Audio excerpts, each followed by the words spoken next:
शुरुआत करते हैं और आपको सीधा लेकर चलते हैं खाट लबाना, जहां पर मुख्यमंत्री अशोक गहलोत पहुंचे हैं, किसानों को संबोधित कर रहे हैं। रात के अलग समस्याएं, दिन की अलग समस्या है, पानी की, बिजली की, अन्य समस्याएं होंगी। आपके एमएलए साहब को कहूँगा कि मुझे आप लिख के पूरी बता दें ज्ञापन दे करके। तो मेरी प्राथमिकता रहेगी कि मैं जो बॉर्डर पे लोग रहते हैं उनकी समस्याओं पे ज़्यादा गौर किया जाए, क्योंकि वो तकलीफ में रहते हैं। उनकी अलग समस्याएं जो सुनाई कम देती है या वो लोग आ नहीं सकते जयपुर तक। तो आप निश्चिंत रहें, सरकार बनी है, ये आपकी सरकार है, किसानों की है, गरीबों की है, दलितों की है, पिछड़ों की है, छत्तीसगढ़ कौम की है, जो गरीब आदमी है, जिनको राज की जरूरत होती है, शासन की जरूरत होती है। और हमने भी कोई कमी नहीं रखी। पिछली सरकार का कुशासन था, हमने कहा हम सुशासन देंगे आपको। तो 80 दिन सरकार को करेंगे, 80 दिन में हमने जो फैसले किए हैं, लंबी फहरिस्त है, वक्त लग जाएगा। तो मैं इतना कह सकता हूं कि जो मैनिफेस्टो वादे किए थे हमने चुनाव में, उसको आधार बना करके एक के बाद एक फैसले हो रहे हैं। चाहे वो कर्जा माफी की बात हो, आपके एक जिले में करीब 500 करोड़ रुपए के कर्जे माफ हुए, 500 करोड़ रुपए कर्जे।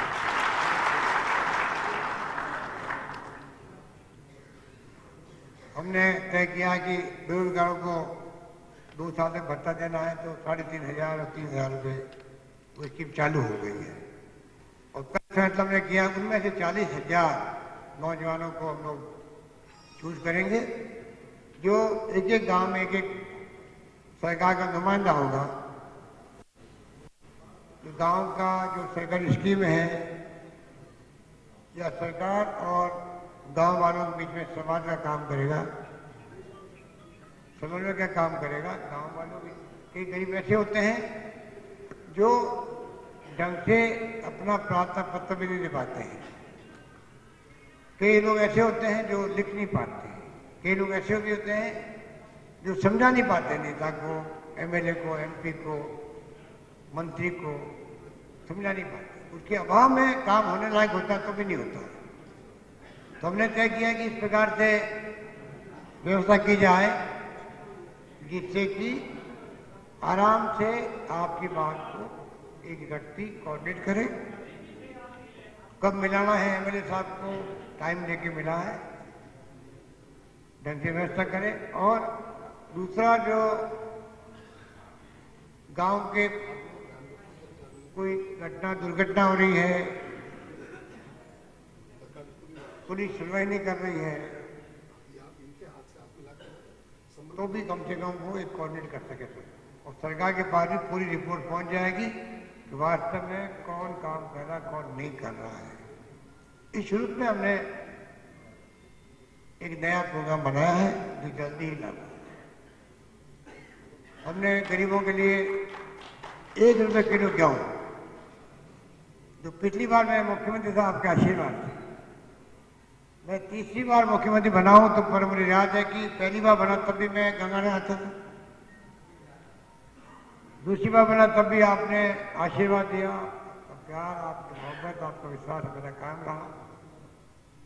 चुनाव हम कोई सीट जीते नहीं जीते हैं, चुनाव जीतने के बाद में हमारी कांग्रेस पार्टी की नीतियां, हमारे कार्यक्रम, हमारे सिद्धांत, जो महात्मा गांधी, पंडित जवाहरलाल नेहरू, सरदार वल्लभ भाई पटेल, मौलाना अबुल कलाम आजाद, डॉक्टर अम्बेडकर, उस जमाने के जो बनाए हुए हैं, उसके आधार पर हम लोग वो हैं। चुनाव जीतने के बाद में एक ही दिमाग रहता है कि बदले की भावना के बजाय हम क्या कर सकते हैं आम आदमी के लिए, हम क्या विकास के काम कर सकते हैं। चहुमुखी विकास राजस्थान का हो, राजस्थान के गाँव का हो, तहसील का हो, ब्लॉक का हो, जिले का हो, हम भेदभाव नहीं करने वाले लोग होते हैं। पिछली गवर्नमेंट ने तो ऐसा भेदभाव किया, कोई कल्पना नहीं कर सकता। जोधपुर संभाग की तो उपेक्षा की, क्योंकि मैं वहां से मुख्यमंत्री बन गया 2 बार, खाली इस बात को लेकर वसुंधरा जी पीछे पड़ी। तमाम काम रोक दिए। अरे आप लोग के बैठे पुराने लोग, पुरानी कहावत थी, हाकम बदलता है, हुक्म नहीं बदलता। राज तो बदलते रहते हैं, ये तो लोकतंत्र में कायदा होता है। और ये अधिकार भी कांग्रेस ने दिया देश को राज बदलने का, वोटों का राज का। ये नहीं भूलना चाहिए हमारे उन नेताओं को जो कांग्रेस के लिए कहते हैं 70 साल में क्या किया। और 70 साल में कांग्रेस ने लोकतंत्र को जिंदा रखा। पाकिस्तान की तरह सैनिकों को शासन नहीं होने दिया यहाँ पर। और इंदिरा गांधी की जान चली गई जिन्होंने बांग्लादेश आजाद करवा दिया, खालिस्तान नहीं बनने दिया, उनका सीधा छल नहीं हो गया प्रधानमंत्री पद पर रहते हुए। राजीव गांधी शहीद हो गए। एक तरफ देश को एक अखंड रखा और दूसरी तरफ लोकतंत्र को जिंदा रखा। इस कारण से नरेंद्र मोदी जी प्रधानमंत्री बन पाए, नहीं बोलना चाहिए। कैसे बनते प्रधानमंत्री? अगर यहाँ सैनिकों का शासन होता पाकिस्तान की तरह, कैसे बन सकते थे? वो व्यक्ति कह रहा है 70 साल में कांग्रेस ने क्या किया। उनको पूछो, आपकी पार्टी नेताओं ने तो आजादी जंग में एक उंगली भी नहीं कटाई थी, उंगली भी नहीं कटाई। वो लोग कांग्रेस नेताओं ने तो फांसी के फंदे पे भी चढ़े थे, जेल भी गए थे, लाठियां खाई, गोलियां खाई थे मारे जाते। पंडित नेहरू 12 साल तक जेल में रहे। 10-12 साल जेल में रहना किसे कहते हैं? उनके लिए क्या क्या बोलते हैं, कैसी बकवास करते हैं, नई पीढ़ी गुमराह करते हैं सोशल मीडिया के माध्यम से। इन तमाम बातों का हिसाब किताब आपको रखना चाहिए दिल और दिमाग के अंदर। अगर देश को बचाना है, देश में लोकतंत्र को बचाना है, देश को बचाना है और देश के संविधान को बचाना है, हर व्यक्ति उसके जेल में रहना चाहिए कौन क्या बोल रहा है, क्यों बोल रहा है, कैसा राज कर रहा है। खाली भाषणों में लटके लटके करो, उससे काम नहीं चलता है। मार्केटिंग करना अलग बात है। 8-10 हजार करोड़ रुपये खर्च कर दिया आपने, रोज विज्ञापन भरे पड़े रहते हैं केंद्र सरकार के, अलग बात है, क्योंकि आपके हुकूमत है, आपकी अप्रोच है। परंतु हम लोग वो हैं जो कायदे की बात, नीति की बात, नीति में नीयत हमारी एक है, कतन में करने में अंतर नहीं है। और ये लोग कितने जुमले बोले चुनाव के अंदर, काला धन लेके आऊंगा। 1 रुपया लेके नहीं आए मोदी जी, 1 रुपया लेके नहीं आए अभी तक। 2 करोड़ नौजवानों को रोजगार देंगे, भटक रहे हैं। आज आंकड़े बताते हैं कि आज इस साल जो बेरोजगारी बढ़ी है, पिछले कई 30-40 सालों में इतनी बेरोजगारी नहीं थी जो इस साल बेरोजगारी है। ये आंकड़े बताते हैं सर्वे के। सर्वे किसका? गवर्नमेंट का खुद का। तो ये स्थिति आज देश में हो गई, बेरोजगारी बढ़ती जा रही है। किसान जैसा कोई दुखी है ही नहीं इंसान अभी धरती पर। तमिलनाडु किसान हो, चाहे वो मध्य प्रदेश के हो, चाहे वो महाराष्ट्र के हो, देखा होगा आपने, पैर में छाले पड़ गए, खून आने लग गया, 1-1 महीना तक पद यात्रा ही करी किसान। ऐसे हालात बन गए, ऊपर का बड़ा मूल्य मिलता नहीं। हमने तो गेहूं के लिए भी पहले जब सरकार में थे तो 100 रुपये बोनस दिया था प्रति क्विंटल, फिर हमने 150 रुपये कर दिया। दूध के लिए हमने 2 रुपये प्रति लीटर दूध का बोनस हमने दिया था, फिर सरकार ने बंद कर दिया उसको। अभी मैंने वापस शुरू किया 1 महीना पहले।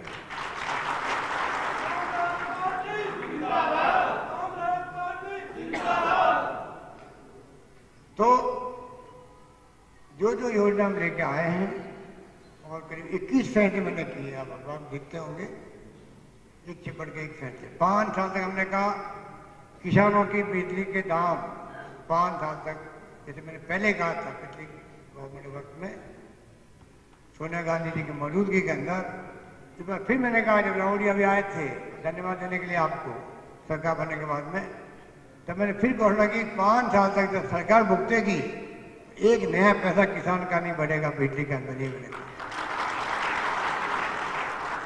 उस वक्त मैंने डिग्गी निर्माण के लिए 2-2-2.5 लाख रुपए दिए थे डिग्गियों के लिए, वो भी उन्होंने कम कर दिए थे। हमने ड्रिप इरिगेशन बूंद बूंद की खेती के लिए 90% सब्सिडी, फव्वारा खेती के लिए 85% सब्सिडी, सोलर पंप लगाओ, 6% सब्सिडी दी थी, वो सब कम कर दी गई। तो उनके वक्त में रिफाइनरी प्रोजेक्ट था बहुत बड़ा, जो राजस्थान के बनने के बाद में TRN पहली बार इतनी बड़ी योजना आई थी। बाड़मेर में तेल निकल गया, हरीश चौधरी जी बाड़मेर से आते हैं। आज राजस्थान भर के लोगों को फायदा मिलता, काम धंधे खुलते, लाखों को रोजगार मिलता। 4 साल बर्बाद कर दिए। कहने को बहुत लंबी छोटी बातें हैं, आगे हम क्या करें ये हमें चिंता बनी हुई है कि कैसे हम लोग, आप लोगों की समस्याएं जो आती है वो कैसे पूरी हो, कैसे समाधान हो, उस दिशा में हम काम करेंगे। और मैं आपको आह्वान करना चाहूँगा कि चुनाव भी आ रहे लोकसभा के, आपको मैं आह्वान करूँगा कि आपको इस बार लोकसभा में चुनाव जितवाओ कांग्रेस को। उम्मीदवार की घोषणा भी करेंगे राहुल गांधी जी। उम्मीदवार तो सब सर्वे बर्वे जो भी होना हो जाएगा, पर आपको तो चाहिए इंदिरा गांधी का दिया हुआ हाथ का निशान और महात्मा गांधी के जमाने का दिया हुआ तिरंगा झंडा।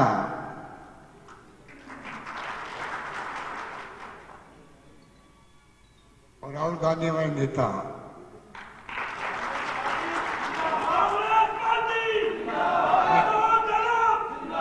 एक नौजवान है, गुजरात में मैं उनके साथ बहुत लंबा रहा। मैंने देखा करीब से, ऐसा इंसान मिला देश को जो देश के गांव गरीब के लिए कुछ करना चाहता है, छत्तीसगढ़ कौम के लिए, दलितों के लिए, पिछड़ों के लिए, जिनके दिल में दर्द है। उनकी इमेज भी खराब करने में कमी नहीं रखी थी RSS BJP लोगों ने। इस रूप में सोशल मीडिया में चलाया राहुल गांधी के बारे में, जैसे पंडित नेहरू के बारे में चलाते हैं, तो अपना भी जनता ने जवाब दे दिया। और जो आलोचना करते थे उनकी, आज सबको मालूम है कि जो मुद्दे उठा रहे हैं वो बेकारी बेरोजगारी का उठा रहे हैं, नौकरियों का कोई जवाब नहीं सरकार का, काला धन का उठाते हैं, कोई जवाब नहीं। राफेल हवाई जहाज 526 करोड़ का था, सरकार बदलती उसकी कीमत 1600 करोड़ हो गई। आप कल्पना करो, कोई जवाब नहीं दे रही सरकार आती। राहुल गांधी जी लगातार उठा रहे हैं, तो हालात बड़े गंभीर है देश के अंदर। बहुत लोगों के आशंकित हैं, लोग जो है भयग्रस्त है, चिंताग्रस्त है, चाहे वो इंडस्ट्री वाला हो, चाहे व्यापारी हो, चाहे आम आदमी हो। नोटबंदी कर दी, कोई फायदा देश को मिला नहीं, बल्कि बेरोजगारी बढ़ गई उसके कारण से। GST को लागू करना चाहती थी कांग्रेस, इन्होंने अपनी खुद की अक्ल लगाई, उसमें पूरा देश का व्यापार ठप हो गया, सब लोग दुखी हो गए। और बाकी जो आप देख रहे हो क्या क्या हो रहा है। और फिर भी अभी जब घटना घटी पुलवामा के अंदर, सबसे पहले राहुल गांधी ने कहा कि कांग्रेस पार्टी, विपक्षी पार्टियों ने कहा कि हम सब एकजुट हैं, सरकार के साथ खड़े हैं, सरकार जो फैसला लेगी हम मंजूर करेंगे। ये होता लोकतंत्र के अंदर, क्या हमारे विचार किसी से मिले या नहीं मिले, पर देश हित के अंदर हम सब एकजुट हैं। और वही पूरे देश ने दिखा दिया। पूरे देश के नौजवानों ने मोमबत्तियां लेकर के कैंडल मार्च निकाला, पूरे देश के गली गली में, मॉलों में, जिलों के अंदर, ब्लॉक में, बताने के लिए हमें गुस्सा भी है और हम लोग एकजुट भी हैं। पूरे विश्व ने देखा, हिंदुस्तान जैसा मुल्क है, 130 करोड़ की ज्यादा आबादी वाला मुल्क है, वहां संकट की घड़ी में सब एक हो जाता है। फिर भी कई बार राजनीति चल जाती है और मीडिया भी उसमें भागीदार है। उस राजनीति का दबाव के अंदर मीडिया ही भागीदार है। इस रूप में माहौल बना हुआ है। तो मुझे पता नहीं क्यों लगता है कि देश की जनता गरीब हो सकती है, कम पढ़ी लिखी हो सकती है, कई लोग अनपढ़ हो सकते हैं, पर जो उनका अक्ल होशियारी उनमें है, रॉबर्ट कॉमन सेंस जिसको कहते हैं, उसमें होशियारी में फैसला करने में वो लोग अनपढ़ भी क्यों नहीं है, वो सही समय में सही फैसला करते हैं। ये धर्म की बात है। और मुझे लगता है कि पहले ऐसे फैसले हुए हैं इंदिरा जी के वक्त में देखो आप, इंदिरा जी चुनाव हार गई थी पूरे देश में, और 2.5 साल में लोगों ने कहा भाई ये क्या हमने कर दिया, इंदिरा गांधी जैसे महान नेता को क्या हरा दिया, आंधी चली वापस और भारी बहुमत से वापस आपने इंदिरा गांधी को प्रधानमंत्री बना दिया। तो आपने कोई कमी नहीं रखी। ऐसे कई मौके आए हैं जब आपने सही फैसले किए। मैं उम्मीद करता हूं कि उम्मीदवार कोई भी हो, हमारा फर्ज बनता है कि हमने कांग्रेस का उम्मीदवार जीत के जाएगा। तो आपने जो सरकार बनाई अभी राजस्थान में, वो सरकार भी मजबूत होगी। अगर दिल्ली में हमारी सरकार बनती है तो राजस्थान सरकार को काम करने में आसानी होगी, वरना ये मोदी जी जैसे लोग बैठे हुए हैं जिन्होंने वसुंधरा जी को नहीं छोड़ा, तो आप सोच सकते हो कि दूसरी पार्टी सरकार में क्या करें। इनके वसुंधरा जी के झगड़ा चलता रहा 5 साल तक, उनका खामियाजा भुगता राजस्थान में। आप सोच सकते हो अगर ये वापस चुनाव जीत के आते हैं ना मोदी जी, आगे चुनाव भी होंगे कि नहीं होंगे देश में, ये बहुत बड़ा क्वेश्चन मार्क है देश के सामने। इस बात को आपको हमको समझना है। चुनाव भी होंगे कि नहीं होंगे, मैं बोल रहा हूं बार बार, इतना बड़ा खतरा है देश को। ये बातें हमें गांव गांव समझानी पड़ेगी, तब जाकर के हम लोग काम में हो पाएंगे।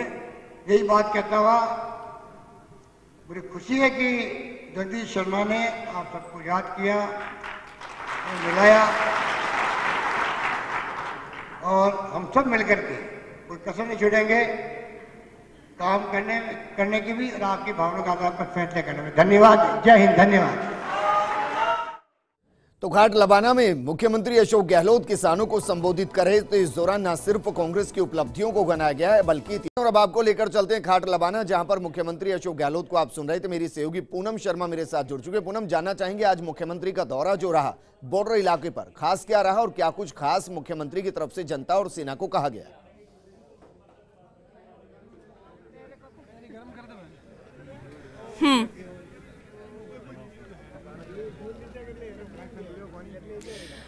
विजेंद्र, देखिए 2 दिन से दौरे हो रहे हैं, जितने भी राजस्थान में बॉर्डर एरिया है वहां पर मुख्यमंत्री अशोक गहलोत जा रहे हैं। अभी फिलहाल श्री गंगानगर के इंदुमल कोट बॉर्डर में मुख्यमंत्री अशोक गहलोत पहुंचे थे।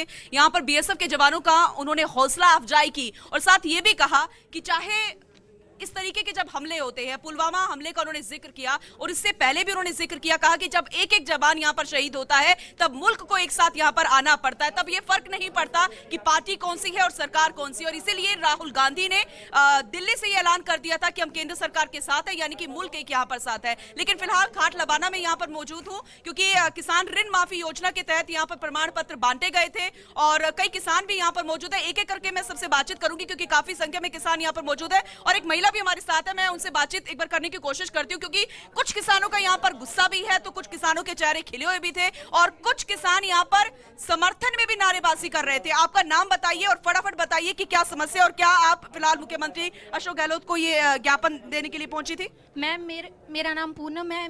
मेरी शादी के बाद 4 साल से केस चल रहा है, लेकिन मेरी कोई सुनवाई नहीं हो रही है। 19 अरेस्ट वारंट है पर कोई सुनवाई नहीं हो रही है मैम। अभी तक किसी ने नहीं सुना हमारी। ठीक है, आपकी आवाज हम पहुंचाने की कोशिश करें। मैडम जी, मेरा नाम गुरतेज सिंह है जी, पिंड कोठा मेरा। ਇਹ ਜੀ ਜਿਹੜਾ ਰਿਣ ਮਾਫ ਕਹਿੰਦੇ ਨਾ ਤਾਂ ਮੇਰਾ ਸੁਸਾਇਟੀ ਦੇ ਹੋਇਆ ਜੀ, ਨਾ ਮੇਰਾ ਪੰਜਾਬ ਸਥਿਤ ਬੈਂਕ ਤੋਂ ਲਿਆ। ਬਿਲਕੁਲ ਝੂਠ ਮਾਰਦੇ 10,000 ਦੇ ਜਿਹਨਾਂ ਦਾ ਉਹਨਾਂ ਨੂੰ ਹੋਇਆ ਮਾਫ, ਲੱਖ ਤੋਂ ਉੱਤੇ ਕਿਸੇ ਦਿਨ ਹੋਇਆ। लेकिन ਇੱਥੇ ਤਾਂ ਅਸ਼ੋਕ ਗਹਿਲੋਤ ਜੀ ਪਹੁੰਚੇ, ਮੁੱਖਮੰਤਰੀ ਪਹੁੰਚੇ, ਉਹਨਾਂ ਨੇ ਵਾਅਦਾ ਕੀਤਾ ਹੈ ਕਿ ਇੱਕ ਇੱਕ ਕਰਕੇ ਹੋ ਜਾਏਗਾ। ਗਲਤ ਹੈ ਜੀ, ਗਲਤ ਹੈ। ਵਸੁੰਧਰਾ ਨੇ ठीक है जी ਹੋਇਆ ਜੀ, ਬਿਲकुल नहीं ਹੋਇਆ। 32,000 ਹੋਇਆ। जी बिल्कुल।